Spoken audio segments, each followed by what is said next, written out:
Драги мои, добре дојавте во Ништо лично.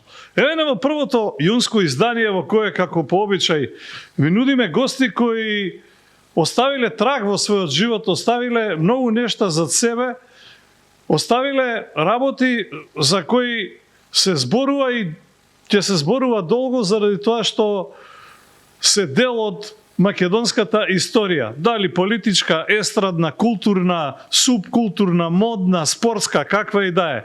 Во секој издание ексклузивни гости, а денес имаме токму уште еден таков.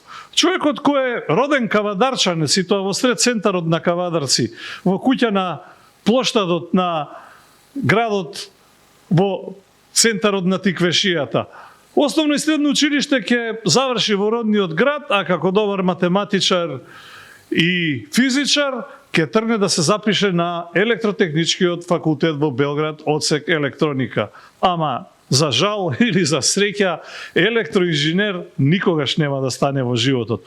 Уште тогаш ќе му влезе чивијата, ќе му влезе новинарството под кожа, во вените, во крвта и ќе почне да се занимава со професијата која ќе работи до своето пензионирање, а богами и нешто потоа.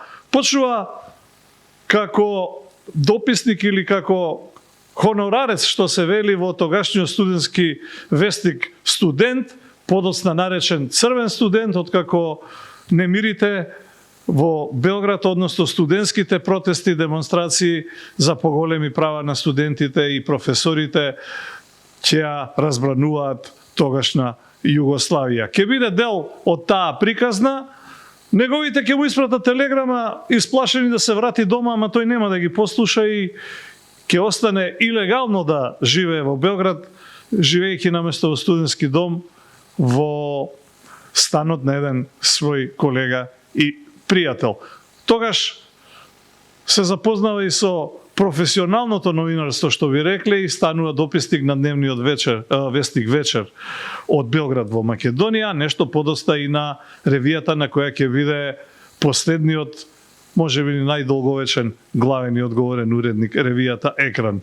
Ке има понуди да остане во Белград и да работи во некој од најпознатите тогашни реви, но носталгијата ќе го влече назад, ќе се врати во родната Македонија, во македонската престолнина Скопје, каде Нипот или Нова Македонија ќе биде неговото прибежиште, уточиште, што ви рекле, до крајот на работниот век, ќе стане најпрви новинар, а потоа со години главен и одговорен уредник на најпродаваната, најтиражната естрадна ревија на сите времиња во Македонија, ревијата Екран. За се тоа што го зборувавме и за уште многу други нешта, сакам да ви го представам вашиот и наш денешен гостин, бардот на македонското естрадно и не само естрадно новинарство, господинот Тимчо Апостолов. Тимчо, добре дојде и драго ми дека си конечно овде. Face to face, што ви рекле, лице в лице. Да, добро ве најдов. Ние кавадарчани кога вака ќе се сретнеме подолго време, не сме се виделе. Обично се прашуваме што правиш веќе, како си, а редиш или наредена е? И он ми одговара, ми вика, ја редам, ама она се разредуе. Ај сега да се напиеме една жолта. И јас као кавадарчаниц, кавадарчани ходат во гости, носат домашна ракија, еве ти ја подарува. Ти благодарам. Ова е стварно изненадување. Тестирана од мене лично, 5 раки, не боли глава, не боли ништо, слободно можеш да пиеш. Не боли ни джебото, ти е подарок. Шишето е нешто друго, ама жолто, домашна злато, рака, пари вреди. Ти благодарам, Тимчо, од срце. Ваков гостин не сум имал до сега, што се вели данежлив, а ја ќе се обидам. Така е редот, кавадарец. Крајно гостопримлив. Да. Во најава да спомнав некои работи, многу нешта и не кажавме, ама ќе зборуваме. Ајде да тргнем од тоа електроинженер. Никогаш не стана. Кажи ми, зажали ли некогаш во животот заради тоа што не работеше на професијата за која беше талентиран почна? Па не, јас се запишав во Белград на електротехничкиот факултет одсек електроника, заради тоа што во Скопје во тој момент немаше одсек, имаш само енергетика. Так.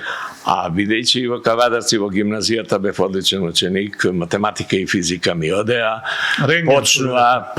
Почнуваше електрониката да станува популарна и јас као млад главата ми се втурија идеите дека ќе станувам атомски инженер, електроника да студирам и каде, после исто така во таа одлука ми помогнаа малку и двајца кавадарчани, Тајче Мукетов и Диме Каровски, кои студираа на електротехничкиот факултет во Белград, токму на тој одсек. И јас заради тоа отидов во Белград да студирам електроника. Кога свати дека инженерството не е за тебе, туку новинарството? Па не, јас сватив многу подосна, ама тоа тлеело уште од моите детски денови. Во основното училиште Димката Габерот во Кавадарци, така го уредував зидниот весник, тогаш така беше времето. Се прават зидни вестници, еднаш месечно се информира учениците за настани, за успеси, за акции, така натаму. Раскази, така. После тоа во гимназијата приредби организира, соработува во Радио Кавадарци. Уште тогаш. И значи тоа си тлеело во мене. И кога отидов во Белград, запнав сериозно да студирам, да учам. Меѓутоа, после првата година, завршетот на првата година, цимер ми стана Мирисав Савич. После тоа тој беше новинар во Белградски студент, што се стана познат писател и така натаму. И ми вика, Македонец, ти знаеш да пишеш? Па знам, викам сега. Па зошто не се работуваш у студент? И така тргна твојата работа. И така почна. После студент, а после се појави вечер дописник и се сеќавам, нели секојаш првата рожба, првиот напис, првиот текст се паметат. Тогаш репрезентацијата на Југославија требаше да игра важен надпревар, еве сега заборавив кој, а тренер беше Рајко Митич. И ми порача од Скопје, и направи интервју со него. Легенда на југословенскиот фудбал. Да. Тогашен селектор. И јас до тогаш Рајко Митич сум го гледал на телевизија. На филмските новости, што одеа пред играните филмови. Кино. И сега дојдов да разговарам со него интервју. И така по полека навлегов во таа новинарска професија. После тоа со инженерската диплома се вратив, отидов војска прво, па се вратив во Белград и одлуката дали ќе останам во Белград или се вратам во Скопје. Ја донесоа родителите или носталгијата? Па, мислам дека носталгијата. Иако има понуди кои ти што напомена, со Нино Миленковиќ, тогашниот главен уредник на ТВ Новости, бевме големи пријатели, се гледавме по фестивали и така натаму. ТВ Новости беа едно од најпродаваните ревии. ТВ Новости беше најтиражната ревија. И он ми вика, ете сега, фино, заврши војска, ќе почнеш да работиш за ТВ Новости. Многу малку фалеше да останам така, ама носталгијата, реков, ќе отидам во Скопје, па ќе одлучам. Немало женска некоја љубов да те врзе на... Затоа... Тоа не е за пред камери, а? Тоа не е за пред камери, може после у бифето да разговараме на таа тема. Добро. Кажи ми, ти преговорија ли некојаш родителите што не стана инженер, туку стана новинар? Па, многу малку. Сите ми мислеа дека, и може биле во право, дека новинарската професија не е беричетна, не се стекнува голема заработувачка и не е перспективна. Не да биле во право, пророци биле, баба Вања. Они тргнуваат колку заработуваат дописниците од Кавадарци. Тие главно имаат друга работа, гледа лозје или беа вработени, а попатно известуваат. Хонорарно. И затоа малку се осомнеш, меѓутоа немав голем притисок на таа тема. Так. Да се вратиме малку назад кога ги спомна училишните денови, особено основното образование. Јас знам за една приказна дека имаше една книга, лектира која ја читавме во мое време, веројатно и во твое, се викаше Пинки го виде Тито, ама овде и Тимчо го виде Тито. И не само што го виде, туку и песна му пееше. Ај раскажи ми ја таа анекдота или приказна. Тоа беше настан, мислам, за мене. Јас тогаш имав 10 години. Так. И чителката дојде еден период и ми вели ти, Тимчо, како еден од најдобрите ученици, како активен ученик на приредби на Зидниот вестник, мислиме дека ти треба да бидеш во делегацијата која од Македонија ќе оди да му го честита роденденот на председателот на Југославија Јосип Броз Тито. Јас, што да кажам, за малку ќе падне во несвест. Смрзнат. Тито, за мене поим, не за мене, за сите. Председател, светски лидер и така натаму.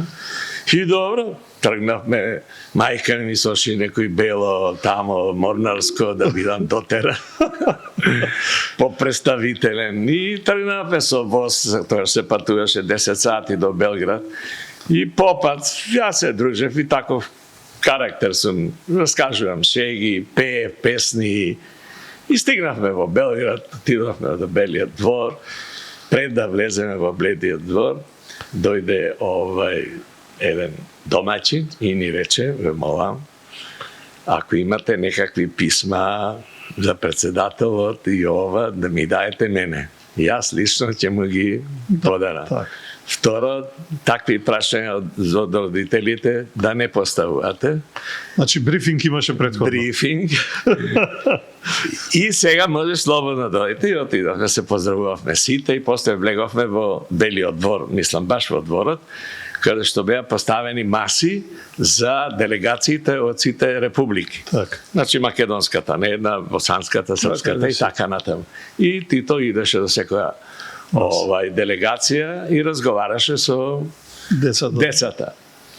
И после разговорот, на крајот од разговорот на нашата маса, и го прашува нашиот водач, вика, јас колку знам и знам многу песни од Македонија, вие македонците сте многу талентирани, имате убави песни, убави пејачи, ќе ми отпели некој една песна мене и водичот одма мене ме фати. Еве овој од возот што пееше.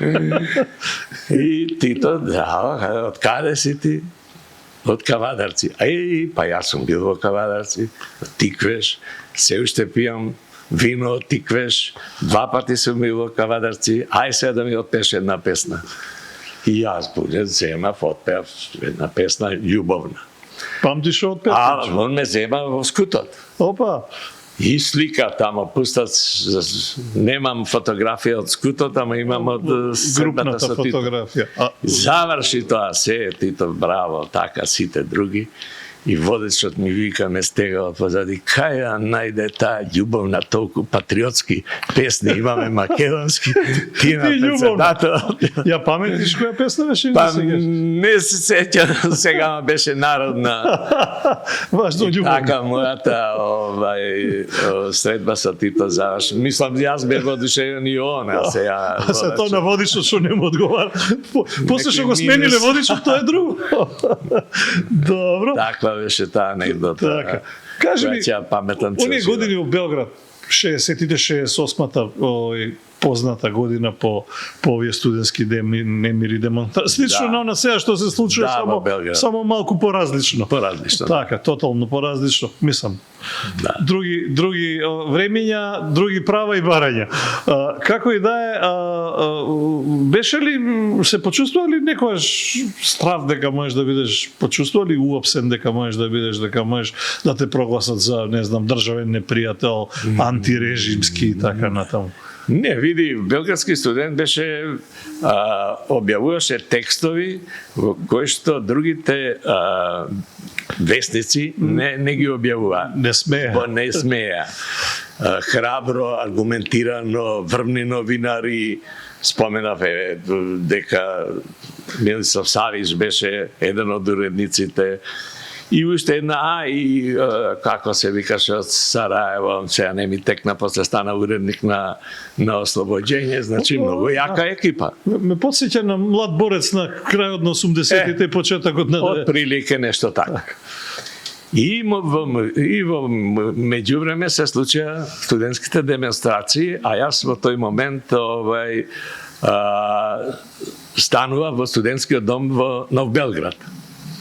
И после една кино представа се враќам во студентскиот дом во Нов Белград, гледам гужва народ собран, и имаше дом на културата тука еден, народ револтиран, пред домот, не сака да влезат, фрлаат, полиција дојде, настана гужва, се собра уште студенти, огромен, дојде противпожарна цистерна, и со Маркус почна да и прска студентите да ја растера таа екипа. Меѓутоа, мал беше бројот на милиционерите и студентите успеа под притисок, овие се повлекува да освојат цистерната, и со цистерната влеговме во студентскиот град.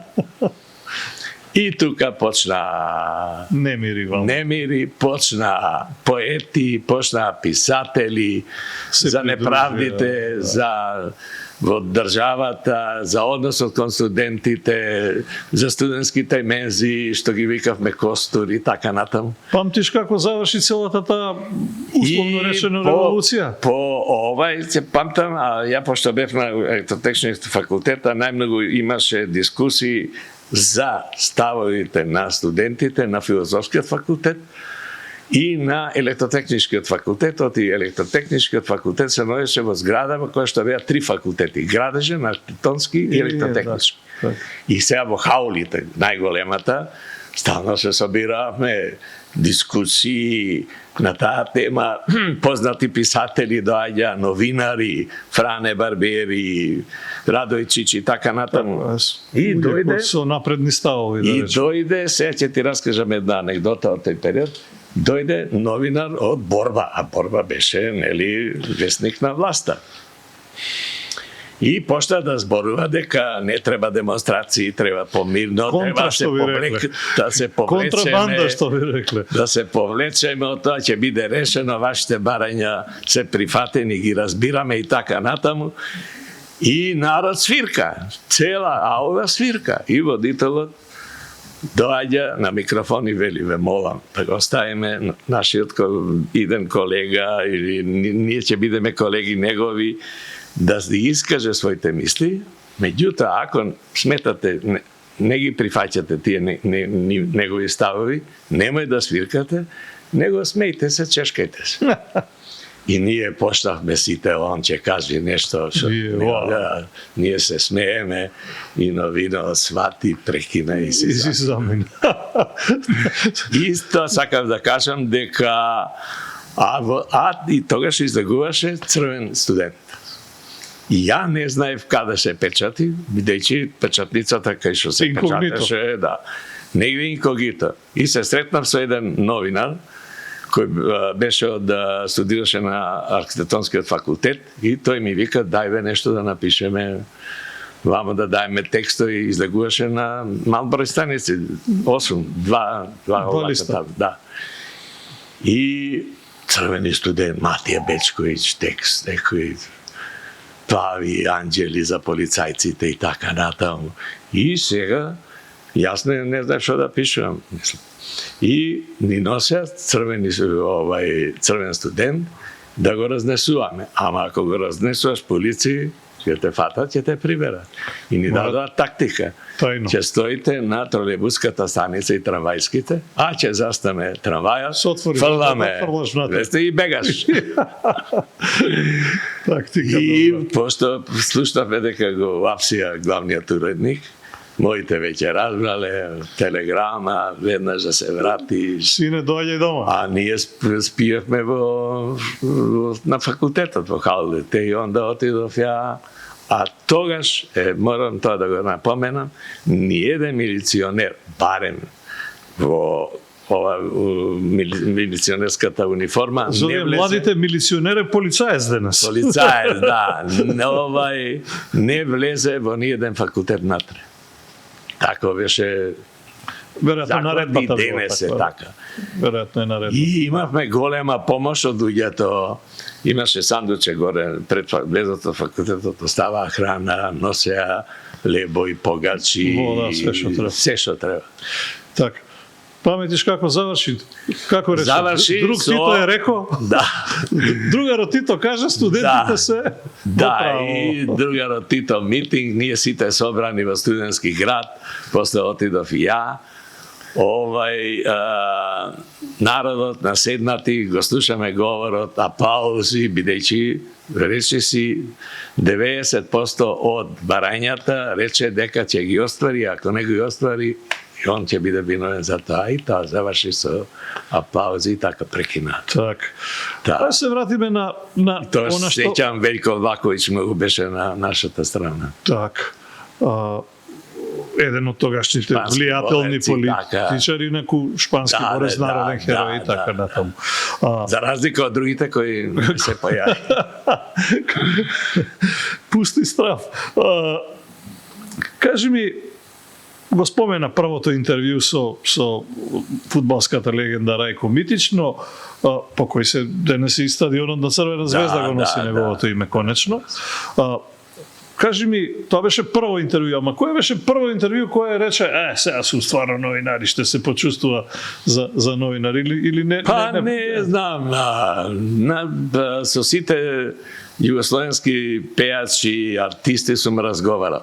И додека бе во Белград, и од театар со Зоран Радмиловиќ, посебен пријател бев, не знам зашто ме засака со него у бифето на ателје 212, стално ме честе се македонац седи, попијаме по едно. Со многу сум со речи си сите пејачи од тој период, од Ѓорѓе Марјановиќ па до не знам до кој. До Лола Новаковиќ. Ѓорѓе Балашевиќ, со голем број. Со Балашевиќ имам добро интервју, мислам добро. Не знам кој би го издвоил. Фејлтон направи со Ѓорѓе Марјановиќ, тогаш само што се врати од една огромна турнеја во Русија. Он беше звезда, стана во Русија. Неверојатно. Со тие неговите Милорд и тој беше... И со однесувањето со... Морам да напоменам како он немаше некои гласовни можности, но вниманието на публиката го привлече со неговиот настап. Тој беше првиот пејач, тогаш во тој период пејачи беа Лола Новаковиќ, Дама, Иво Робиќ и така натаму. Елегантни, стоат пред микрофон, гласо и така. Господски што ви рекли. Ѓорѓе Марјановиќ зеде, го соблече сакото, влезе во публика, го фрли сакото, трча по сцена и така Милорд, Осам и така натаму песните негови брзо стана хитови и стана популарен. Така. Имаше ли некое интервју кое ти беше забрането или заслужуваше да се објави, ама никош не беше објавено? Екран, бидејќи јас работав со Екран и после и као уредник на Екран, ниту едно интервју, ниту еден текст ни од мене, ниту од другите новинари не сум добил да некој да ми рече ова не сме да оди. До сега, до тогаш... забрани ли ти некому како главен уредник? Не, јас само коригирав некои... Добро, тоа моја работа на уредник. Текстот коригирав. Не може да прифатам новина да критикува и да стои во текстот, да му биде главно образложение на неговата критика, тоа е общ печаток дека е тоа така. Како тоа общ печаток, ако сакаш да кажеш дека общ печаток, треба да направиш анкета дека си направил меѓу тие и тие сметаат дека тоа е добро или лошо, па тогаш да кажеш дека е тоа общ печаток. А не общ печаток е дека таа представа е лоша или таа песна е лоша. Кажи, мој печаток е... Така, личен став е тоа. Личен став, па сега така може да се објави. Така. Кој ти остави најголем впечаток ти оставил од овие познативе лица, естрадниве звезди, се едно актери, музичари, пејачи и така на. Кој беше најгосподин што ви рекли? Па Или најчовечко однесување? Најгосподин, ние новинарите го сметаме оној пејаш или артист што знае убаво да зборува, што ќе ти одговори на сите прашања, нема да ги избегне проблемите за кои му поставувате прашања. А овие другите кои главно се било кое прашање поставите му, тие се служат со фрази. Со фразите кому се интересни. Ни да ги слуша и да ги чита, кај никој не привлекува внимание. Така. Си издвоил ли некој со својата интелигенција, духовитост? Некој текст? Не, некој од нив. Некој од нив, од овие ликови да кажеш, види, обично за овие од естрадата важи дека, знаеш како. Да. Океј, Бог им дал глас и така натаму стаси, ама другото така. Да. Не, види, ја мислам дека не само ја, него и сите новинари.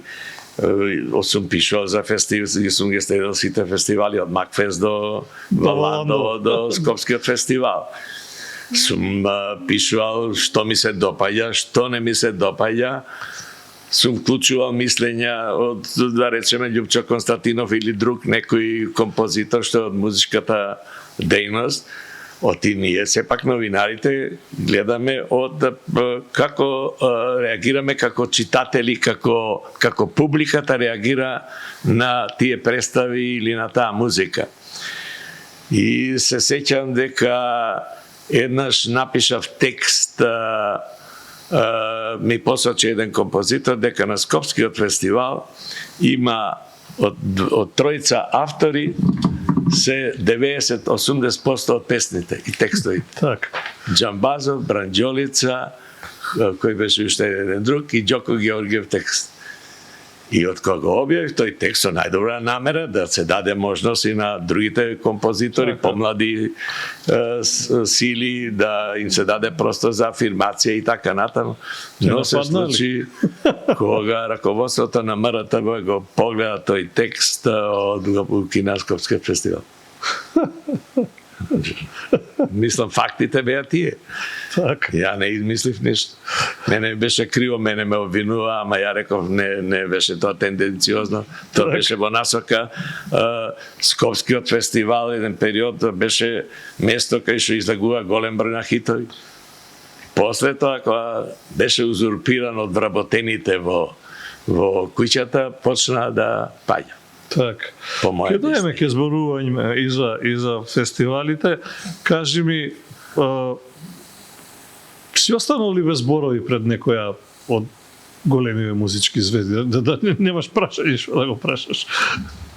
Те фасцинирал ли некој до таа? Сигурно сум останал, ама што треба да го прашаш, си го прашал. Големите звезди ќе го почувствуваат тоа и сам ќе ти каже она што сака да ти каже. Не разбираш?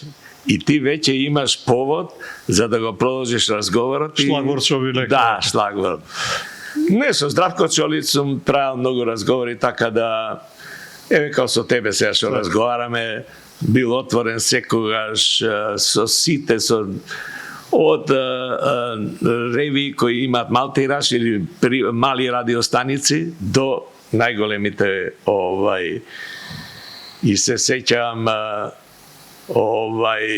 кога со Гори Ватра беше голема звезда, па на Евровизија и сите мислевме дека тамо ќе направи бум и онда свативме дека кај нас тоа што е популарно не е таму не помину. Тамо и со Чолиć еден период, одма после тоа пред да оди на Евровизија сакаше да прави кариера во Англија и после враќањето има средба со него и он разочаран. Ја му викам, шо бидна бе, зашто не успеа таму? Па викаме споја со еден познат продуцент и јас му кажувам така плочи, сингл, толку тираж, лонг плейки, песни, Гори Ватра и така и други. И он вика, тоа не ме интересира, каже колку пари, колку милиони фунти имаш. И тука завршува приказката. И тука заврши разговорот. И тоа сватив како на Запад се прави хит. Така функционира Западот. Да се вратиме малку на Белград и на Белградска школа. Што научи ли нешто од таа новинарска Белградска школа? Особено од го споменуваше Душко Радовиќ, кој... Душко Радовиќ, Нова Македонија имаше простори во зградата на борба на 4-ти кат. Так. И тамо работевме, и тамо се запознав ја и со другите новини од Вечерни новости, во зградата на борба беа Борба, Вечерни новости, Фронт и други изданија, детски и така натам. И во еден период се појави Душко Радовиќ во Белограѓанка горе имаше радиостаница и негова емисија Добро утро Белограде, ама тој имаше афоризми кои не беа секојаш не секојаш им се допаѓа на властите. И во духот на времето кое сакаа да го живеат од власта. Ти поубаво кажа. И тој го почна да го прават забелешки доста и го напушти да дојде во ова студио, бе во вечерни во зградата на борба кај што се беа просториите, а неговата канцеларија беше на истиот кат одма до канцелариите на дописништвото на Нова Македонија. И тука почна со маркетинг да работи и да пишува овие афоризми, ама вака да ги собира за да после ги издаде. И така еден човек кој не знам по колку кафиња пиеше дневно, стално македонец, ајде да попиемо кафу, доста. Имаш ли што да се научи од таа белградска школа? Види, они сите тие идеа на популизам. Так. Постоеше голема спрега меѓу пејачот, менаџерот, инвеститорот на пејачот и новинарот. И уредникот. Така. И тоа беше, сега ние тебе ќе ти дадеме насловна страна, ќе те форсираме, вие ќе давате огласи за некој пејач, за некоја плоча, цела страница, на насловна ќе стои и новиот албум на тој и тој и така натаму. Тоа кај нас не можеше да се направи. Добро, ние немавме ни албуми, ни издавачка куќа. Издавачка куќа во тој период. После македонска телевизија издаваше касети. Ама тоа беше на крајот беше. Али тоа беше на крајот. Меѓутоа тамо доаѓа од цела Југославија пејачи. И има ПГП, РТБ и ова од Горни Милановец, како се викаш, издавачката Дискос. Дискос, Аранџелос, Дискотон. Дискос за Диско, они беа главните кои може да направат звезда од еден пејач. Во тој период пејаш без, немаше вака толку радиостаници и телевизии, стоеше јурата и толку. А сега имаш интернет, имаш радиостаници и така.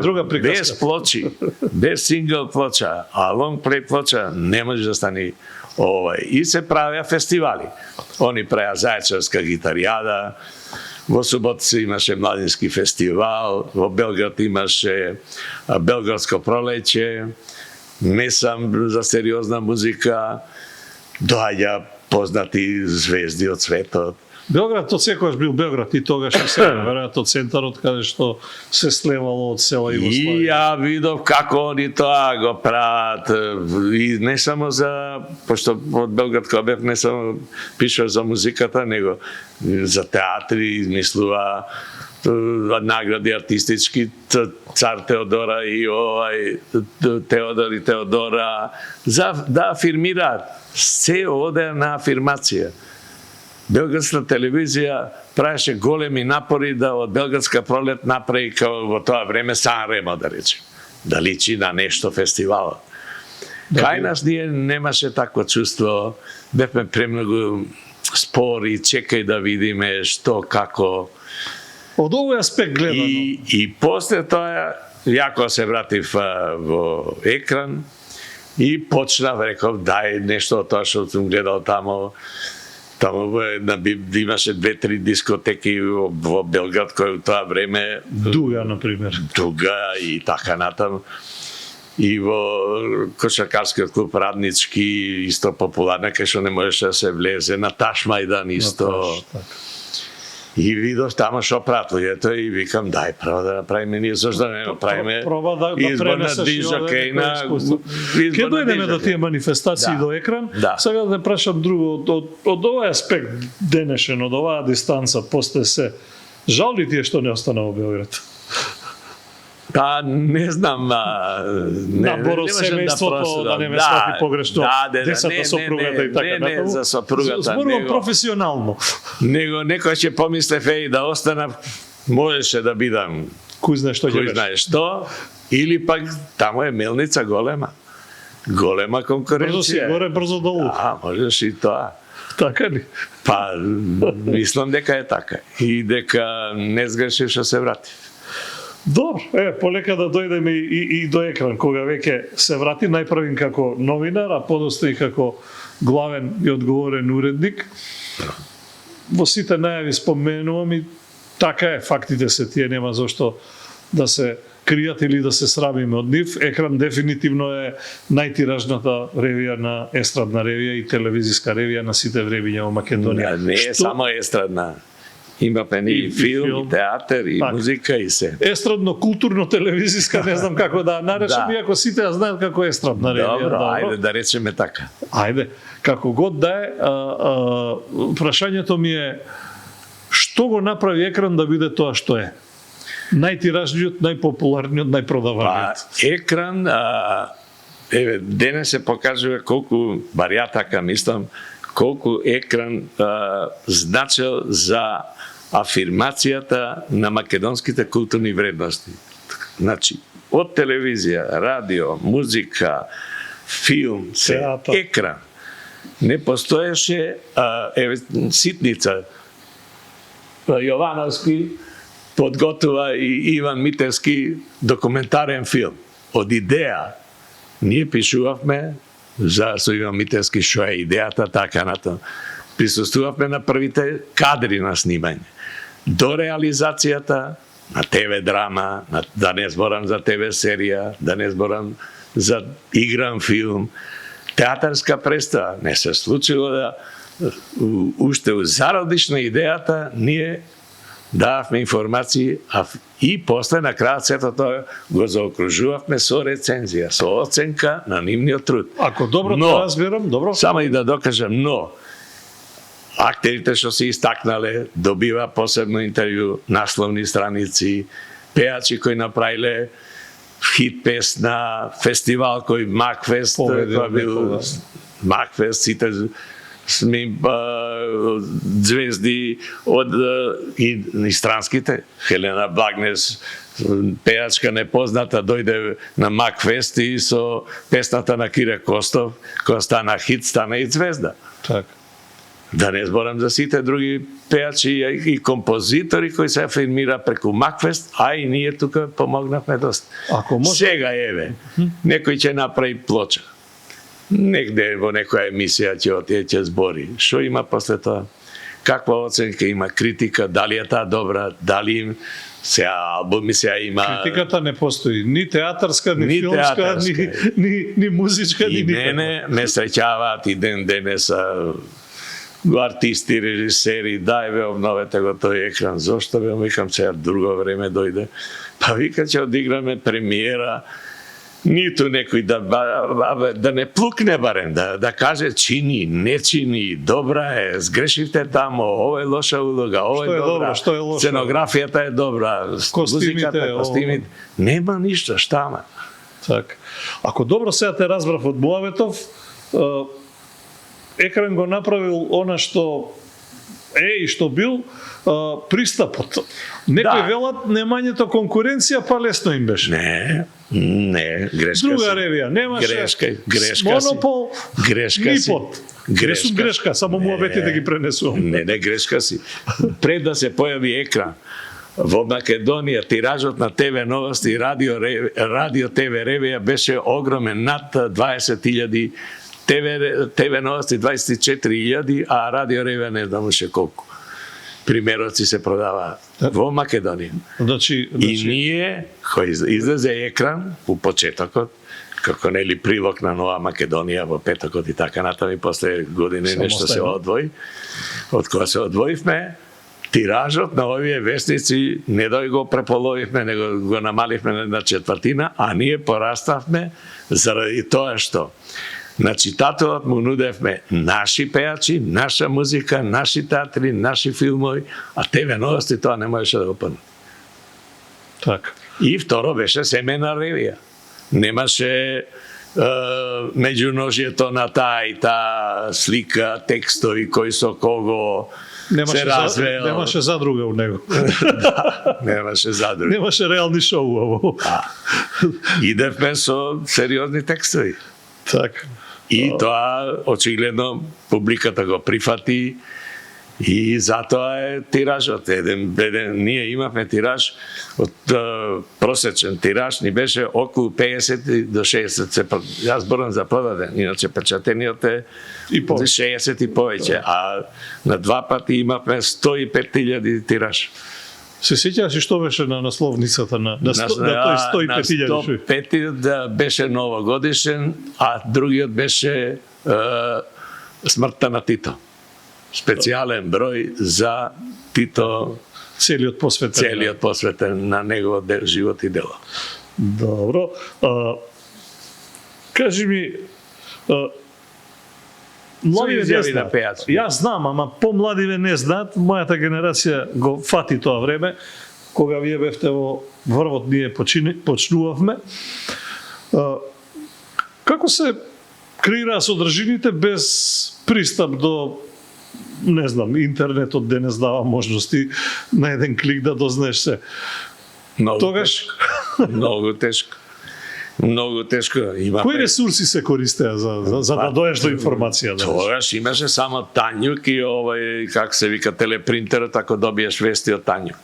Ама воглавном беа политички вестите, многу малку нешто ше многу карактеристично, што знам, наградените филмови кои добиле Оскар, не знам, победа, немаше Лига шампиони, Куп на нација кој победил во фудбал, кратки. Так. И тука имавме голем проблем.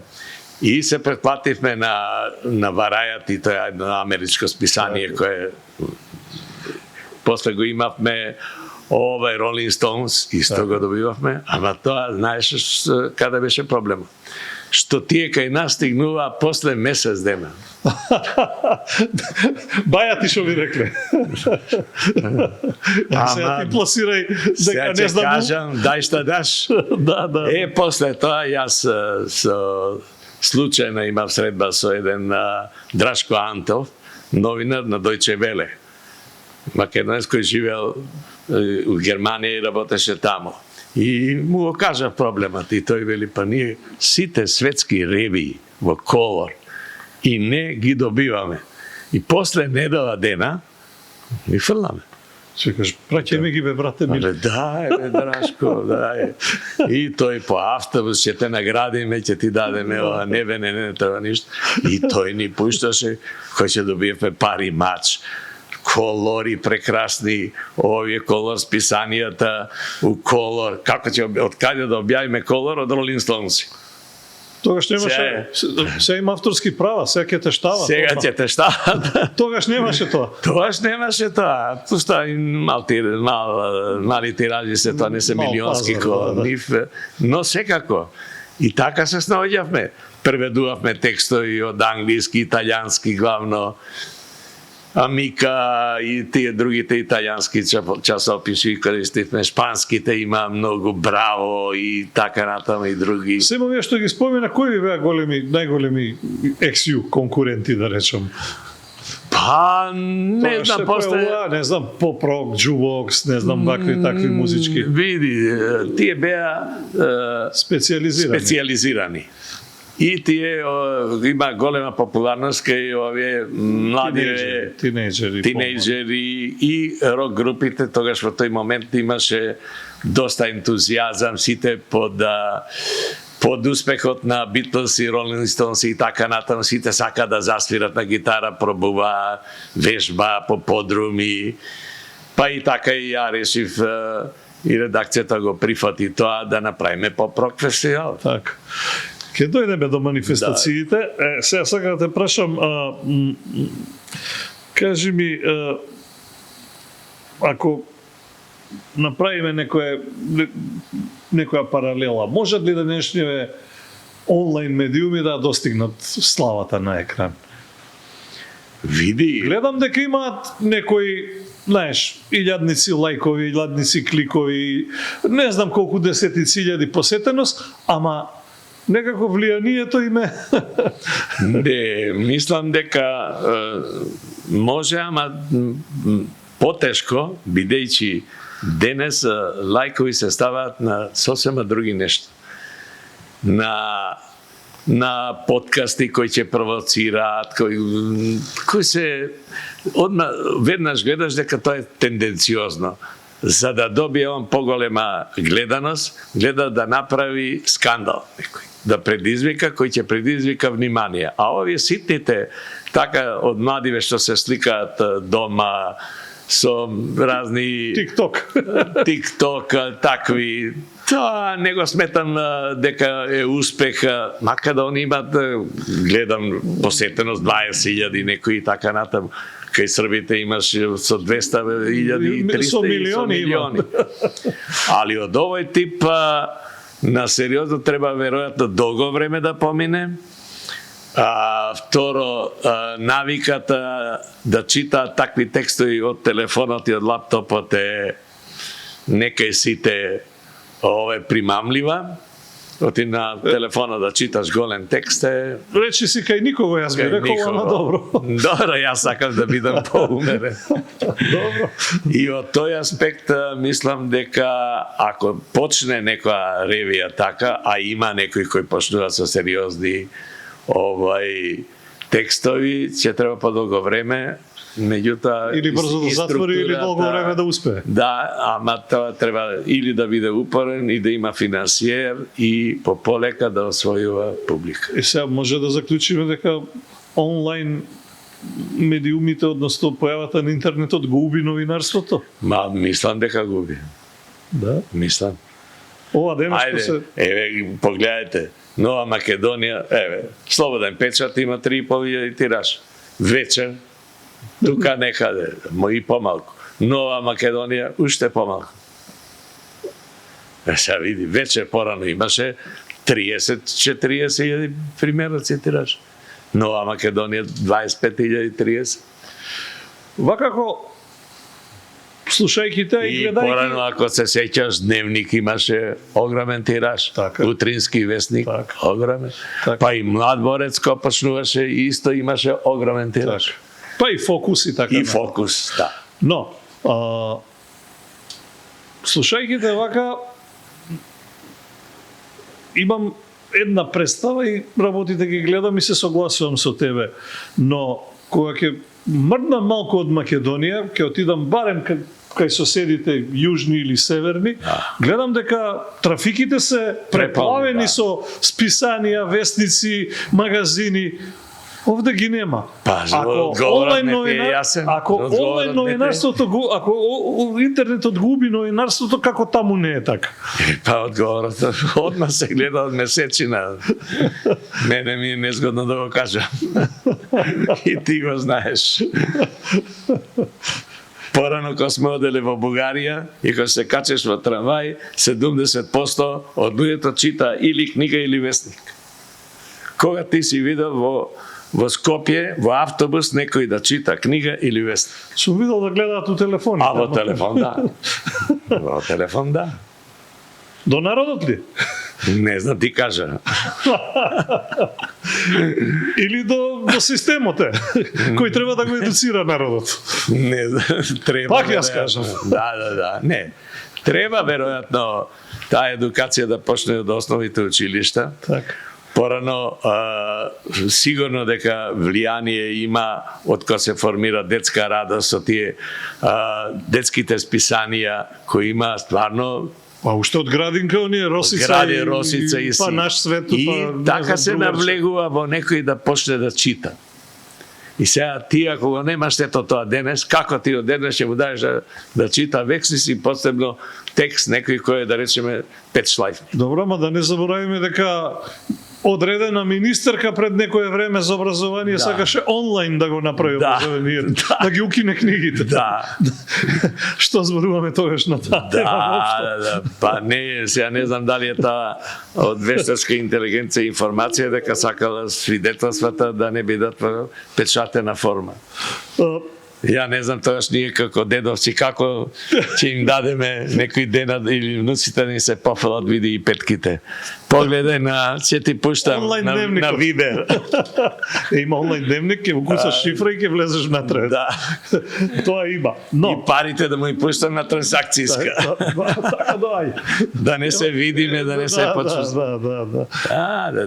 Тоа е, како да кажам, новото време на десоциализација. Може би така треба, ама јас сум стариот ков и мене тоа не ми се допаѓа. Епа како човек и пред се новинар од стариот ков, што ти недостасува од она време во ова време на новинарството? Вестниците ли? Па и ми недостасуваат, јас се уште сакам вестник да прочитам и денес ги купувам вестниците и нашите и од Белград се издагуваат и Радар и Неделник и Слободен печат и сакам преку вестник да дознам информацијата. Меѓутоа за вестниците има многу проблем.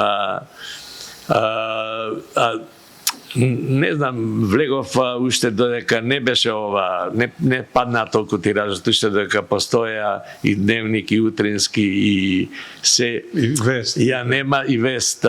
Ја немаше таа атмосфера во редакциите што имаше и во телевизија во редакциите и во Нова Македонија. Живеа како новинарите како едно семејство.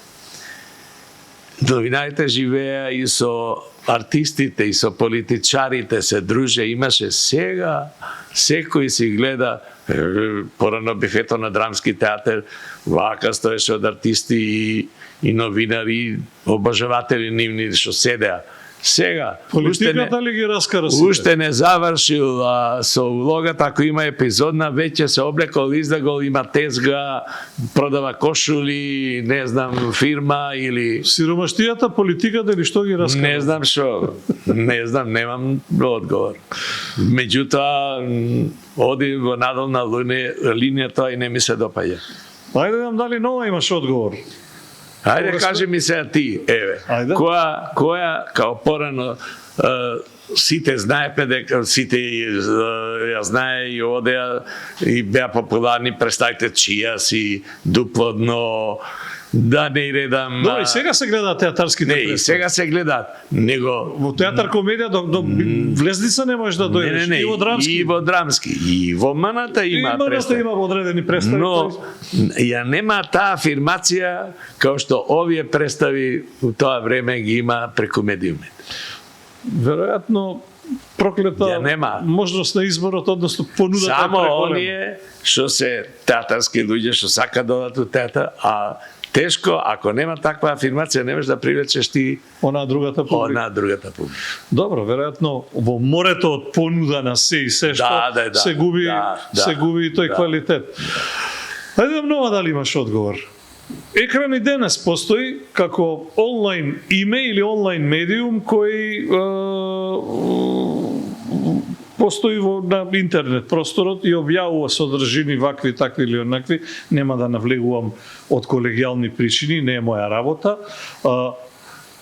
Дали се тие легитимни наследници на она што екран беше? Ако не се, зошто не се, односно зошто тие што сметаш дека требале да видат не го направиле ова што овие го направили, како дошло до некој да го има името, а велиш... Нема врска тоа со екран, тоа јако што знам една новинарка наша го земала тој како да го наречам? Домен, добро, тој домен. Да, домен. И после тоа слушам гласини низ градот дека го продала, колку е тоа точно, не знам. Меѓутоа ја реагирав, бидејќи у почетокот го имаше логото на екран со буквите и со знакчето кое ние го плативме и го направи цртаната школа во Загреб. Кое еве го логото, вака изгледа логото.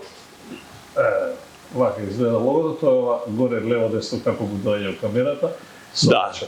Тоа го направи беше направено од најдобрата цртана школа во Загреб.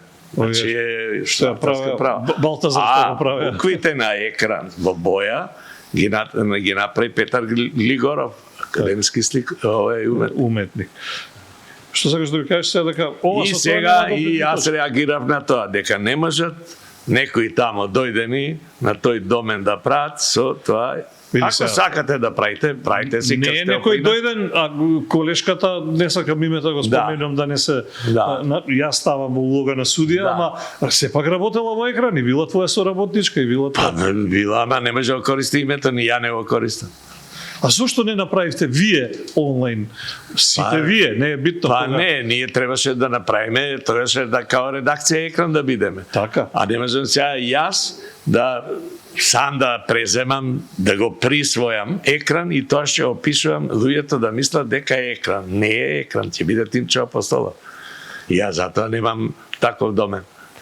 Так. Секој треба, Виолета Каджискерлева, не знам, Димитар Ќурчиев, си имаат свој домен. Не, ама не ми одговори зошто како редакција кога веќе видовте дека печатеното издание го губи здивот, зошто не направивте онлайн издание како редакција? Или немаше? Уште не бевме упатени во тоа како оди и дали од тоа има чар, како се доаѓа дали може да се живее од тоа. Дали може да се живее од тоа.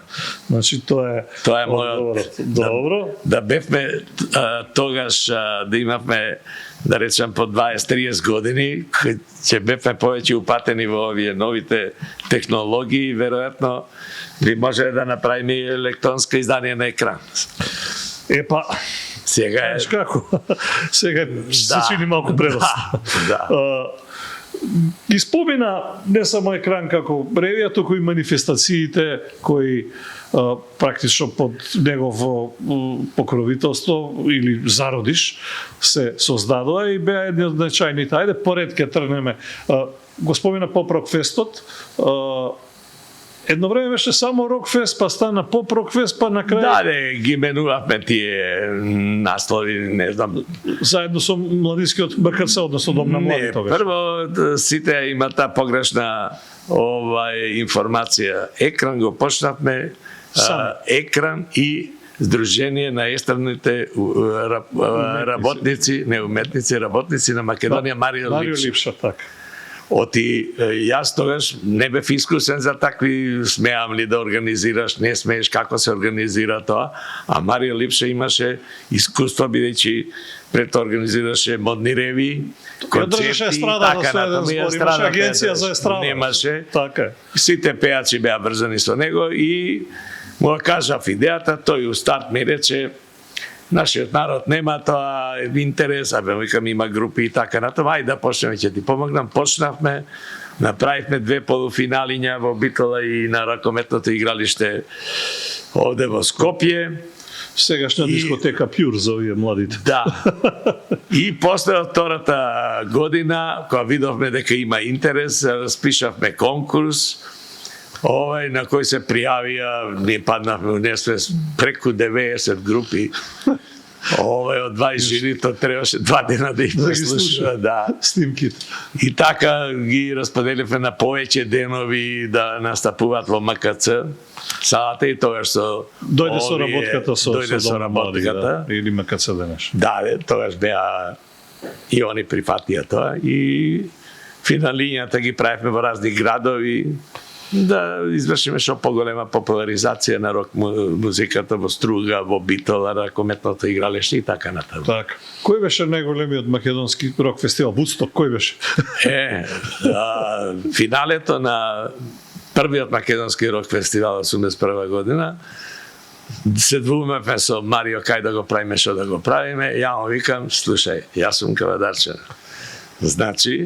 Значи, ама Кавадарци е мало место. Мало место е, ама има тиквешки гроздовер. Ке дојдат сите. И во рамките на тиквешки гроздовер доаѓа цела Македонија.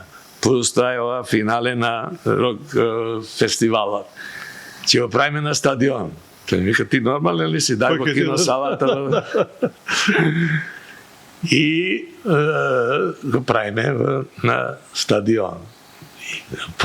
Марио земал карти тамо, не знам колку, 1500-2000, кога оно, тоа се наполни, шо ти кажам, и на теренот, и горе, преку 4000... Немаш влезници за да им продаш. 4000 публика, дури кога беше за се подсетам на тоа, се вклучив на ова вештачката интелигенција за финалето на првиот македонски рок фестивал.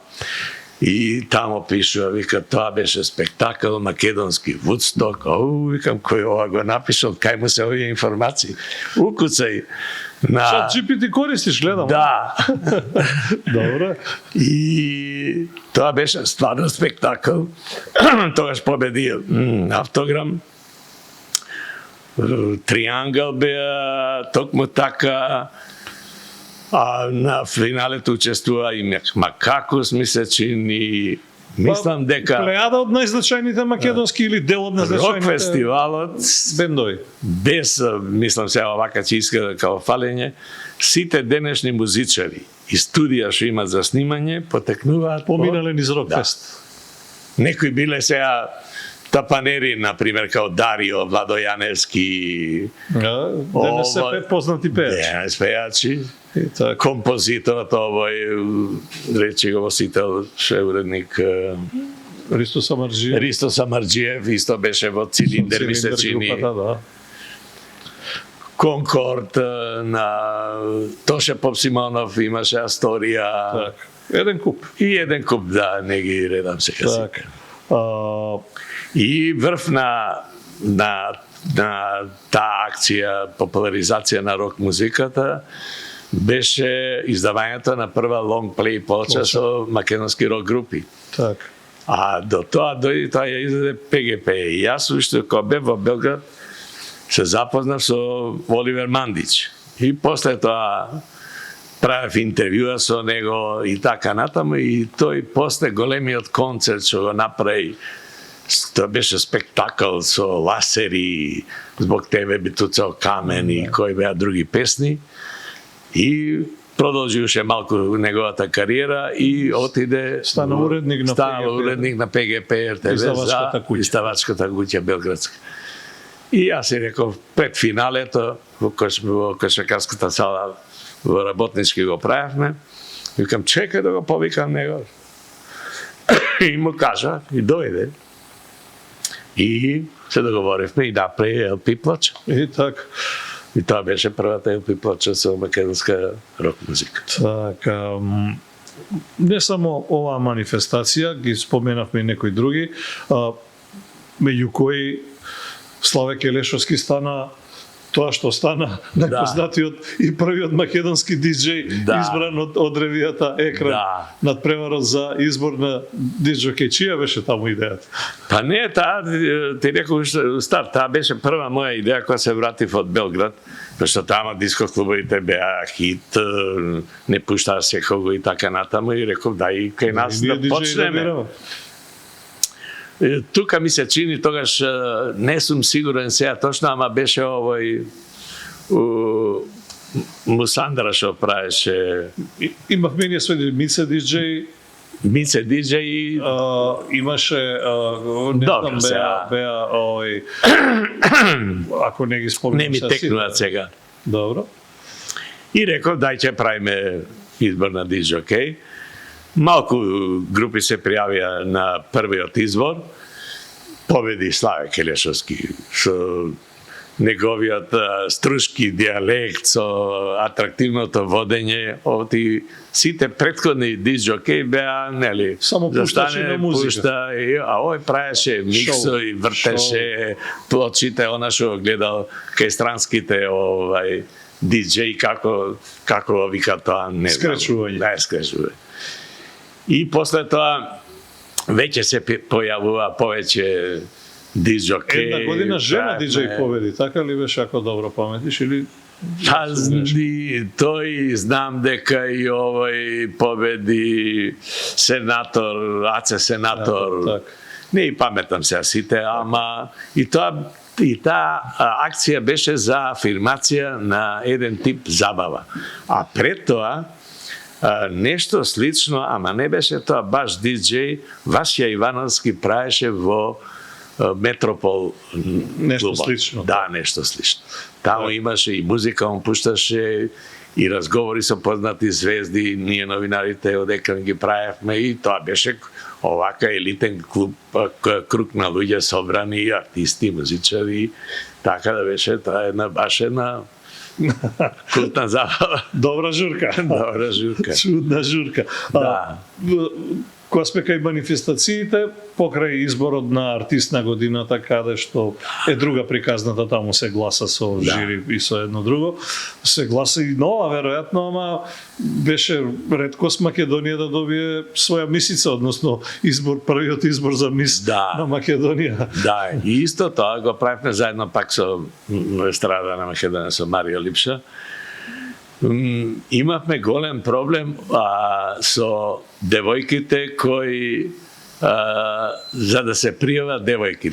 Се срамеа ли тогаш? Како одеше пријавувањето? Имаше ли? Не, заради претходните избори што ги правеле вакви и такви?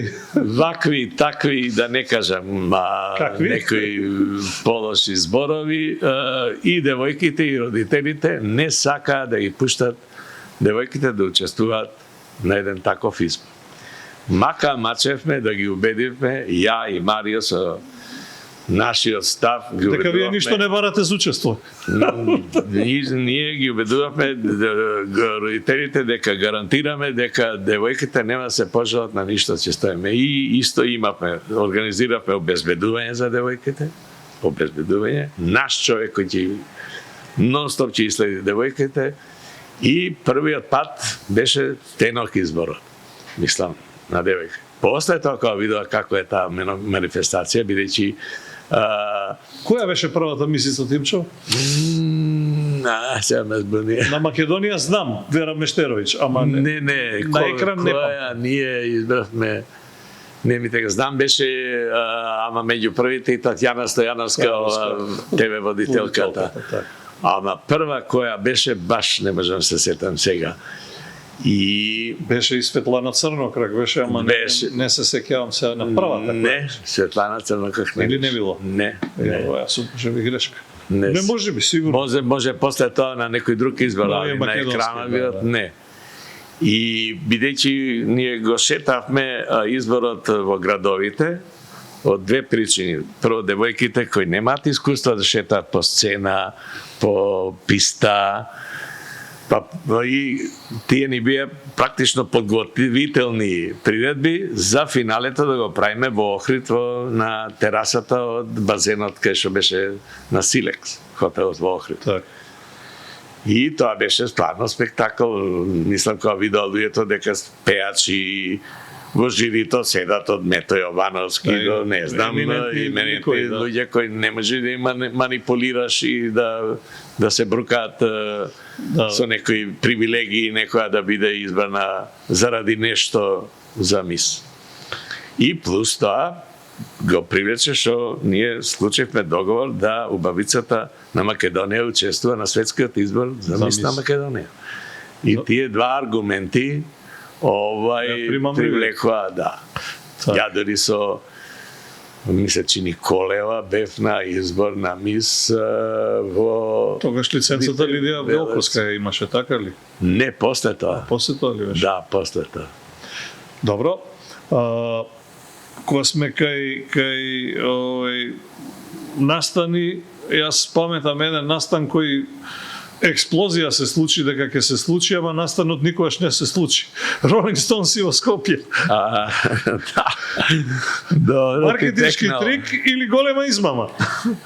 Па сега види кој како гледа. Ние начинот на работа, мислам од јако дојдов таму во екран, беше состанок секој ден 9 часот пиеме кафе, секој во писмена форма дава у понеделник што ќе работи и после тоа новинарите ги бркав од редакција. Да не седат, одат, се завршат работата и заврши. Така се правеше тогаш. Така се работеше тогаш. Што да седат во редакција, како ќе и дознаат да станите? Треба да седат во театар, на телевизија, бифето, на драмски, на маната, во Вардар филм. За да дознаат и така нат. И гледаме во понеделник и се договараме кои теми од предложените новинарите, сите заеднички одлучуваме што би одело и ја на крајот го прифаќам или се расправаме дали да го прифатиме, не, и кој би одел на наслонот. И треба да се сними, тоа е колор печатењето порано се прави, значи има друга технологија. И гледаме дека екран излегува на 1 април. Кого на наслона, кој глумец, кој пеаш, и не знам се кој даде ја или некој друг, не знам. Важно прифативме да направиме оваква шега, не би. Rolling Stones ќе гостуваат во Скопје. И сега лудница, ама како да напишеме, само мора некој месо да има аргументи. Оливер Белопета, пошто нели под джезот и со Белибор, ги знаеа и ни го кажа кој е менаџер на Rolling Stones. И ајде, тој менаџерот преговаравме со него, тој ни дајде таа рајдер, некако се вика, рајдер листа, шо барат, и ние изнапишавме да има ова, авокадо, не знам што, 300 глупости. Бара е температура ваква, таква, не знам што, озвучување, они ќе го носеле со 6 камиони и така натаму на градскиот стадион. И да седнаа сите, така ли? И сега на сето тоа напишавме на 2 страни и кој имавме така подолги текстови, ние викаме текстот продолжува на таа и таа страна. И напишавме долу, текстот продолжува на последната страница. И на последната страница, стварно не сакавме, мислам, да ги мамиме луѓето. Сега како да биде уверливо? Обично луѓето немаат, ќе почитат тоа, никој не оди на последната страница. И излегува екран, сите вртат телефони, карти, колку, шо. Сега екран се продаваше и во Белград на 4 киоска пред касино, на Железничка, во Нов Белград и не ми текнува каде. И еден новинар од Политика Експрес го видел екранот на наслов на Rolling Stones во Скопје, там во Политика Експрес објавува. Ги загриза јадицата. Да. Он објавил да не бидат покусо и овие другите, тие локални радиостаници, Rolling Stones во Скопје. Пола Југославија број Rolling Stones. Почна да ми вртат мене пријателица со кои што нели се као новинар се познав од фестивалите Сплитски, Белград, Загреб фест и така натаму. Слушај, дај резервација за мене и викам, слушај, бе, шега е тоа, какви Rolling Stones. И на краја сватија сите. И така, имаше совки приговори, не знам шо. Беше голема шега. Имаше големо мрчење. Прво редакцијата сака, тешко ме нападна. Не смееш така да си играш со читателите, да ги лажеш и така натаму. Беше, по мене добра шега. Так. Што доби други димензии, тоа е друго. Кажи ми, го организирате ли, бевте иницијатори за организација и на првиот организиран дочек на Нова година на Скопскиот плоштад? Да. И градскиот плоштад, денес плоштад Македонија. Да, тогаш ние... Тоа беше 90-та, Тимшо, како? Да, 90-та година. И беше некоја прослава на 20 години од екран, така ми се чини, и сега како да го одбележиме таа јубилејна година, дури еве јас си запишав овде што све сме правеле за таа година. Меѓу другото и тој дочек, ќе дојдам до него. Так. Еве, вика овака. Кај сум запишал? Вика, значи ја издадовме ова филмска, да наречам, енциклопедија. Тоа е Филмското столетие во Македонија. Паралелно, значи, што се случувало во светот на филмот? Што се случувало со филмот во светот секоја година и истата година што се случувало со филмот во Македонија. И тоа е, мислам, едно многу добро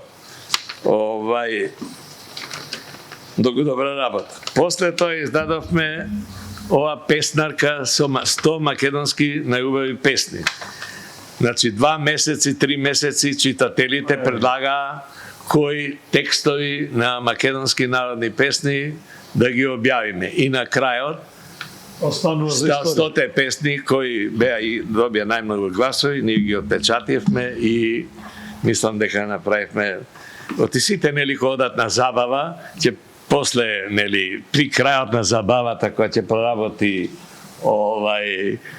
виното и ракијата, почнуваат со песна, ама текстовите не ги знаат, па гледат кој е песнопоецот. Чита од уста.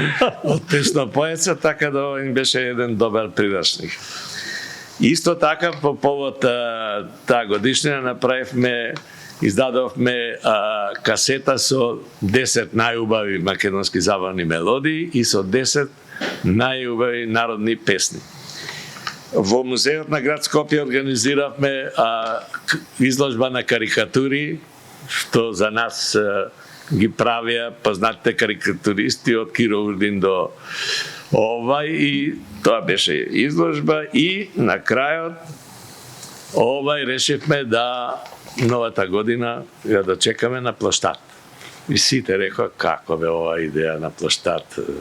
Гледате Парис, Лондон, Парис, Лондон. Тоа е друга работа, друга димензија, друг Скопје.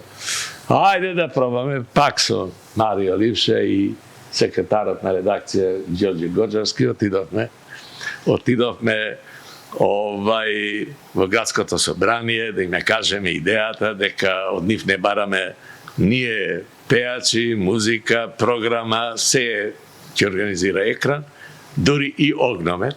Кој ќе го плати прашањето? Не, екран. Так. Им рековме, вие немате материјални трошоци и организација. Само дајте дозвола. Дајте дозвола, направете сцена, дозволете ни струја и направете киоси, издадете ги за нели народ, така натаму.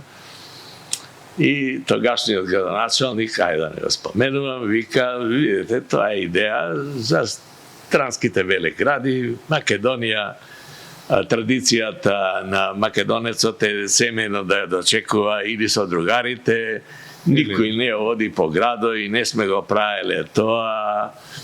Па добро, и ги убедивме некој и тие на крај се согласија, добро, ајде, ќе ви го истераме мерак од лаш, и толку. Па ќе видиме колку ќе биде. Ама се случи препон. Иако беше -5. Памтиш кој пее? Ние пеачите, паметам сите, од Блага Петреска до не би текнува кој. До Драган Мјалковски, веројатно, не знам кој. Не, и Драган Мјалковски, а на крајот да говориме со Лепи Сол. Так. Тие нешто се нечка како што, колку народ шо, ама кога им кажам дека ќе има огномет, Златко вика, ако има огномет, ние свиреме и ќе се облечеме ако треба. Така. И ова со пеачите, пази, сите има обврзани, не може да ни пеат, ама ние направивме шема. Вака, ти ќе кај пееш во Метропол, пауза кога имаш тогаш те носиме овде. Ти кај пееш во Гранд Хотел тогаш не се викаше. Ти кај пееш во ова како се викаше? Панорама, не е. Панорама и така натаму и таква шема направивме. Така да сите пеачи беа тука од културно-уметнички друштва, конјичкиот од Илинден дојдоа со коњи, оган запаливме и огнометот на крај. И тоа беше стварно спектакл. После градот почна тоа. Или традиција која трае, се вика тоа. Трае, ама после во еден период потргна на надобро, ама после тоа кога почна со петарди и со добро, сега ги немаше. Сега ги немаше последниот пат и мислам дека треба да се прави, па кој не, граѓаните нека се одберат каде сакат, домашни услови или на плоштад. Дома, кафе или на плоштад. За да биде успешно, мора тој околен дел да биде поорганизиран, да можат луѓето топла ракија или пиво или било сендвич, нешто да не можеш во време, нова година и така. Добро. Си бил и шеф на прес-службите и председател на жирија и член на жирија на споменај сам на сите фестивали. На сите. Во Македонија. Зборувам за Македонија. Веројатно и на некој надвор. И во партија сум, и на Сплитски. И на некој надвор, но кажи ми, вреди ли фестивалите се уште да се прават? Зошто се помалку ги има? И што е поразлично од твое време до денешно? Па, фестивалите порано беа најголемата и шанса за и композиторот и пејачот да презентира своја нова песна. Бидејќи тогаш не можеа да снимат сите CD-а, плочи, сингл плочи, па после касети, дека снимеа и така, кошта, а овака преку фестивалот, кој го пренесуваше македонската телевизија, веќе добиваше некоја афирмација таа песна, ако се разбира, ако е добра. И самото учество на фестивалот значеше нешто за тие пејачи и композитори. Плюс тоа екран ќе објави другите вестници и така натаму. Меѓутоа денес, каде имате вие 100 студија за снимање, тогаш има проблем да снимат песна пејачи. Македонската телевизија беше ригорозна, немаше секој да сними секаква песна. Сега може и некој што не знае да пее, што нема гласовни можности. Сега и вештачка интелигенција. Плюс тоа со вештачка интелигенција, плюс приватни радија колку сакаш, плюс интернет, плюс милион платформи, YouTube, Spotify и сите други платформи. YouTube, што вика внуката моја. Да. И имате начини за афирмација. Поред тоа, тешко е сега фестивал еден да се пробие. Не знам каква иднина ќе имат. Ќе сгаснат ли како екран? Па, ја не би сакал. Мислам дека проблемот е по мене во организацијата на фестивалите. Гледам дека Сан Ремо цвета се уште. Па, Сан Ремо имат една екипа која е маркетиншка и си ја знае работата. Врзан е тој цел круг, тоа е бизнис со диско индустрија, да наречам, телевизија, медиуми и фестивал. Кај нас таква шема не може да се направи, а особено што сега фестивалите почна да ги организираат општините. А општините гледаат само своји луѓе од општината. Локал патриотизам. Роднини и пријатели, дали го бидува, не го бидува, за он да го организира фестивалот, плюс тоа за објективноста, кој што, каква награда ќе добие, постојат многу сомнежи. Сето тоа придонесува и пеачите да не сакат да учествуваат на фестивалите, и композиторите да не сакат да испраќаат песни, така да, ако продолжи овака, се сеќавате вие на Макфест, какви хитови првите години имаше, на Валандо. Уште денес тие хитови се пеат. Така.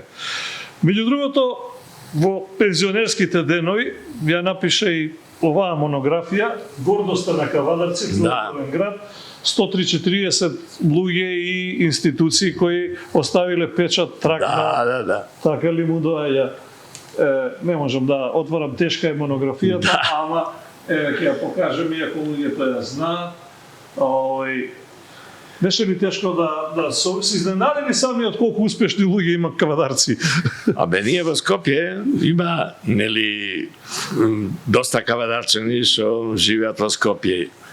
И се собиравме в неколку кафеани и кафичи.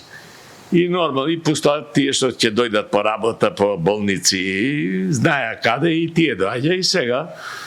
У моабетите, ќе споменат име, кој е тој, бе, тој, знаеш, магистер, овој направил ова, не ги знаеме сите.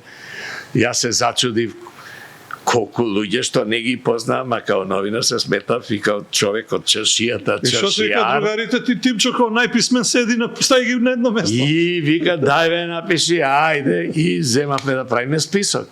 Да ми помогнат и он на луѓето што ја не ги знам. Прво го напишав ја тоа што знам, па го дополнувавме, па после се ширеше на тие други луѓе што живеат во странство.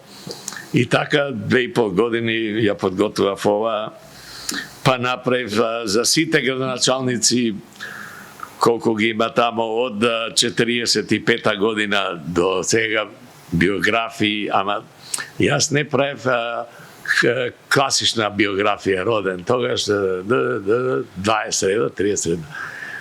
Преку приказна за ако е уметник и преку приказна. Секој да има приказна или одредена шега или одредена дешавка случка. Приказна за неговите дела. Так. И негови изјави и така натаму и мислам дека во Кавадарци имаш ти споменици од разни периоди на историјата, куќи, улици, кои се, ама ова е еден друг споменик на луѓето со кои Кавадарчани па и Македонија треба се горде. Апсолутно. Нешто што ќе остане и за следните генерации. Се Кога сме надевам. така, кога сме веќе кај биографиите, си размислувал за собствена автобиографија или можеби биографија на екран со разноразни случаи, дешавки, настани и така. Не, за собствена не сум размислал, не мислам дека сум некоја таква личност, него најобичен новинар кој правил некоја ревија, а за биографија на екран не сум сигурен кој би можел да прави, тоа е огромна работа, но сега би помогнал сигурно, веројатно. Сега помагам да се оствари идејата да сите екрани во неговото постоење што излегне да ги направиме во електронска форма и да на тој начин да бидат достапни на современ начин до секој читател, да се врати на минатото, артистите да се вратат на нивни позитивни, негативни рецензии и другите, значи да се направи електронско како да кажам на сите екрани издадени во електронско реиздание или електронско пакување на сите. По броеви, по се. Имаме ли архивата? Стои ли целата? Да, стои. Стои комплетите на екран ги има во Универзитетската библиотека и во библиотеката Браќа Миладиновци, кај Зелени, кај Буњаковец. Веројатно, или во архив на Македонија веројатно ги има. Во архив сигурно ги има, тамо ги добиват овака, али кај овие сум проверил самиот, бидејќи сум барал некои податци таму. Тимчо, повеќе од час и половина, мора да ти признам дека брзо ми помина времето, имам уште некои прашања, има и второ полувреме што велат, а може и трето, кој да знае. За крај. Или ја долго раскажувам. Не, одличен си. За крај само како се гледаш себе си, сакам да те прашам, како новинар, како пензионер сигурно. Да. Тоа сите те гледаат така, ама како се гледаш ти себе си или како сакаш да те гледаат луѓето, како новинар, како уредник, како организатор на разноразни манифестации или хроничар на едно време, или како се тоа заедно, можеби? Пак, никако поединечно сакам да се гледам, како што рече на крајот, како сето тоа заедно. И ден денес пишувам на мојот Facebook статус нешто што ќе ме овака провоцира.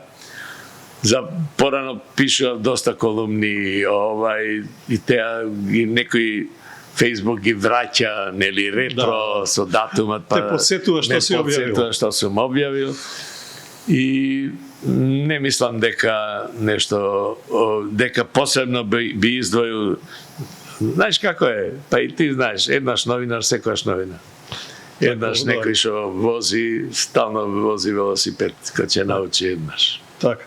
Работи кои не се забораваат. Не се забораваат. Прво ти благодарам што одвои време да дојдеш. Зашто баш ми е драго. Задоволството беше мое, се надевам и на гледачите. Второ ти посакувам прво добро здравје. Мора да признам дека совршено очувано изгледаш од онаков како што те паметам. биди таков и уште подобар и конечно уште некое дело да видиме од тебе, има во тебе уште материјал што треба да се да се троши. Потом. Така. Ти благодарам уште еднаш, а вие драги мои, ви благодарам што седевте сето ова време, помладите можеби не го знаат, повозрастните ќе се потсетат и на бардот на македонското естрадно и не само естрадно новинарство, на човекот кој беше долги години новинар и главен уредник на најтиражната ревија во Македонија на сите времиња Екран и на човекот кој или чие име стои зад зачетокот на многу манифестации кои сте ги знаеле, а не сте знаеле дека можеби потекнуваат токму од него или поточно од медиумот во кој работел и го уредувал. Ако го задржавме вашето внимание, задоволството е мое, на мојот гостин, обострано се надевам и ваше. Се гледаме за 7 дена со нов ексклузивен гостин. До тогаш бидете тука, бидете така, ако не ја гледавте премиерата, како се вели, 365 дена, 24/7 на истово место на YouTube каналот на Курир. Се гледаме. Чао!